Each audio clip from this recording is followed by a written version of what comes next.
भसीन साहब हमारे साथ जुड़ चुके हैं। Good morning Sanjeev ji. आपने 18,800 पे 138 बोला था कि ये फॉल है, फायदा उठाइए, दिवाली एकदम शानदार आतिशबाजी वाली होगी। आतिशबाजियां तो शुरू हो चुकी हैं, दिवाली कहां करवाने वाले हैं एक हफ्ते में? 2019-800।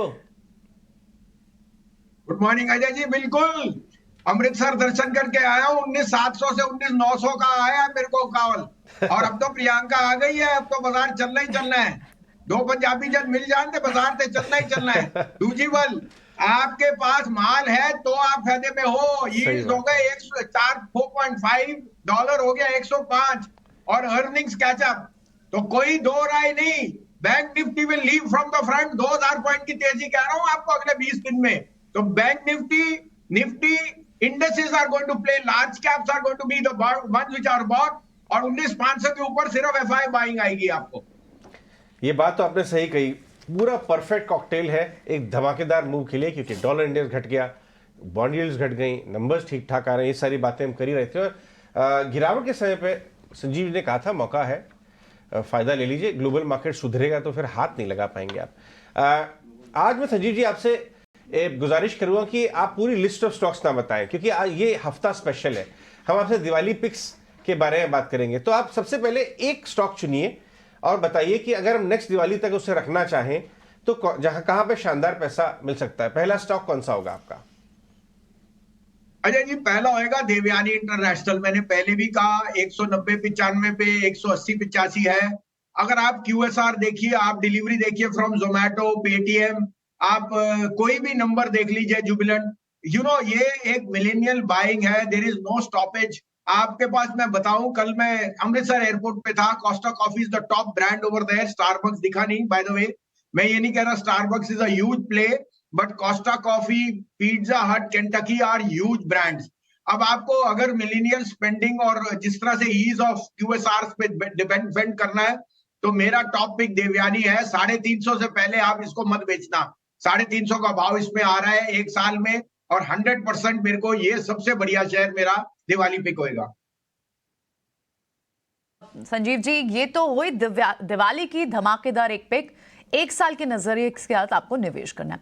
अब इस हफ्ते के स्पेसिफिक ट्रेड्स क्या होंगे, आज के भी कुछ और ट्रेड्स भी समझेंगे, लेकिन ऐसे तो जाने देंगे हम। दिवाली की एक पिक से हमारा मन नहीं भरा, एक और पिक बताइए हमें। हाँ, good morning Priyanka. The other pick will be Can Bank. मुझे लगता है पीएसयू बैंक्स में Can Bank is outperforming, और कोई दो राय नहीं। जिस तरह उनके निम और उनकी जो बुक एक्सपैंड कर रही है, Canara bank arguably is the best play on the PSU banks. और मुझे लगता है कैन बैंक यहाँ से 450 का आपको लक्ष्य देगा।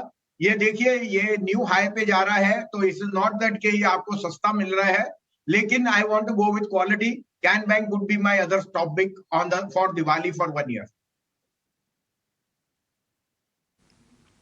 ठीक है बसीर साहब, आपके दो शेयर्स तो हमको मिल गए दिवाली वाले, जिसमें दिव्यानी बता रहे हैं और आप कैन बैंक बता रहे हैं, अलॉन्ग विद द रीजनिंग। आप उसके रीजंस भी दे रहे हैं कि ऐसा क्यों आप उसको बाय करने की बात कर रहे हैं। बसीर साहब, आपने अर्निंग्स के बीच में थोड़ा टाइम निकाल के देखा भी होगा कि कौन से शेयर्स की अर्निंग आई है अच्छी, या फिर जहां पर आपको वैल्यू और ग्रोथ दोनों अच्छा दिख रहा हो, वो शेयर्स भी लगे हाथ बता दीजिए।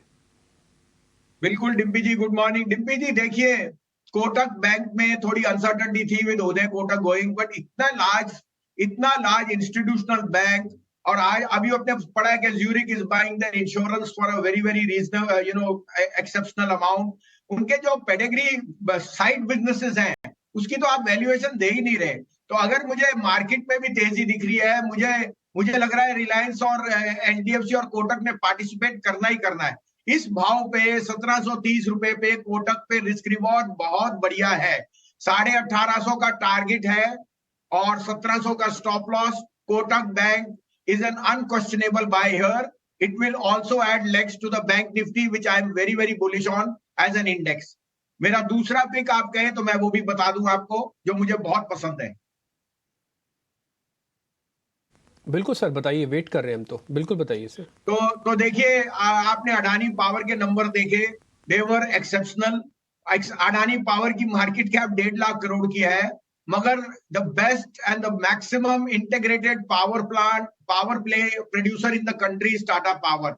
टाटा पावर ईवीज में जिस तरह से एक्सपैंड कर रहा है, जिस तरह से उनके बाकी बिजनेसेस कर रहे हैं, इज एक्सेप्शनेबल। और मुझे लगता है कि टाटा पावर जैसा शेयर है नहीं जो आपके पोर्टफोलियो में जरूर होना चाहिए। ये it will power your portfolio. 244-45 में लीजिए, 236 का स्टॉप लॉस रखिए, 235-36, 270 इसकी अर्निंग्स है। और मैं कह रहा हूं ये क्वार्टर में जो अर्निंग्स है लास्ट 12 क्वार्टर से बेस्ट आएगी, और earnings are there on the 8th। I am very very sure. जिस तरह से अडानी की री रेटिंग हुई है, टाटा पावर अगर 270-75 निकल गया तो आपके हाथ नहीं आएगा ये शेयर। इस भाव पे Tata power is a must buy. ठीक है, Tata power, Kotak Mahindra bank, Reliance industries already आप 2-4 दिन से बता भी रहे हैं। 2 दिवाली की पिक आपने दे दी हैं, दिव्यानी और कैनरा बैंक। बहुत शुक्रिया sir, thank you very much. आज आपने टाइम निकाल के रिसर्च करके हमारे सामने ये सारी बातें रखी हैं। बहुत शुक्रिया बसीन साहब, थैंक यू वेरी मच। एक और नंबर भी है जो मार्केट काफ़ी वेट कर रहा था, वो क्रूड के हलचल टर्बुलेंस के बीच में अपने नंबर लेके आया, वो था इंडिगो। अजय, आपने इंडिगो के नंबर भी रीड किए होंगे, देखा भी होगा, आप इसको कैसे समझते हैं? ये जो है ना रिवर्स है एकदम। अगर आप इंडियो के चार्ट को देखेंगे और जिस हिसाब से रिजल्ट्स आए हैं, जो खबरें आ रही हैं डिम्पी, इससे मामला डिफरेंट है। ये 2200 वाला 2500 क्रॉस हो चुका है ऑलरेडी, 300 रुपए चला है नीचे से। इनफैक्ट ये क्रूड के किसी भी भाव हो जाने के बावजूद स्टॉक नीचे तक चला है। एक बार को तो 95 डाल के आया है। नंबर्स जो है थोड़ा सा सॉफ्ट है, लेकिन नंबर्स पे इंपैक्ट नहीं आएगा। इंपैक्ट आएगा जो इनके इंजन वाला इशू बार बार आ रहा है, जिसकी वजह से ग्राउंड होने की और ज्यादा अपने इनके जो एयरप्लेन्स हैं वो ग्राउंड होंगे, उसकी वजह से दबाव बन सकता है। इस स्टॉक ने अभी 2 हेडविंड्स के बावजूद चला है नीचे से। एक है क्रूड का चलना, क्योंकि लोड फैक्टर बहुत अच्छा था, डिमांड बहुत अच्छी थी। उसके बाद दूसरा ओवरहैंग, जो एक प्रमोटर बड़ा माल बेचना चाहते हैं, वो खबरें बार बार आ रही है। उसके बावजूद ये 2200 के नीचे थे चल के 2550 का टॉप बनाया, और अब ये नेगेटिव खबर आ सकती है। तो मुझे बहुत ज्यादा, हालांकि ये वैल्यूएशन वाइज बहुत चीप है, करीब करीब 1 लाख करोड़ के एम कैप वाली कंपनी आपको 7-8 हजार करोड़ कैश प्रॉफिट करती है, तो 10 टाइम 11 टाइम में इस साइज की कंपनी मिलना इजी नहीं है। लेकिन ये इंजन वाला इशू थोड़ा सा इनके लिए नेगेटिव है नियर टर्म में, ऐसा मुझे लगता है। मितेश, चार्ट्स क्या कहते हैं इंडिगो के? डेफिनेटली देखिए, आप अगर गिरावट देखें तो 2627 से स्ट्रॉन्ग गिरावट आई है 2390 तक, और पिछले 7 से 8 ट्रेडिंग सेशन में बहुत ही स्ट्रॉन्ग कंसोलिडेशन हुआ है। हमारे हिसाब से उसका रीसेंट जो हाई था, जो लगाया था 31 अक्टूबर को 2519, तो उसके ऊपर स्टॉक ने अभी तक बंद नहीं दिया है। हालांकि उसको क्रॉस करने की इंट्राडे में जरूर उसने ट्राई किया है। तो आई थिंक आज के क्षेत्र में ये देखना होगा कि अगर आवरली चार्ट के ऊपर 2519 के ऊपर अगर क्लोज देता है तो डेफिनेटली एक स्ट्रॉन्ग बाय होगा। कि उसके बाद का जो स्ट्रॉन्ग रेजिस्टेंस आ रहा है वो सीधा आ रहा है 2614 का।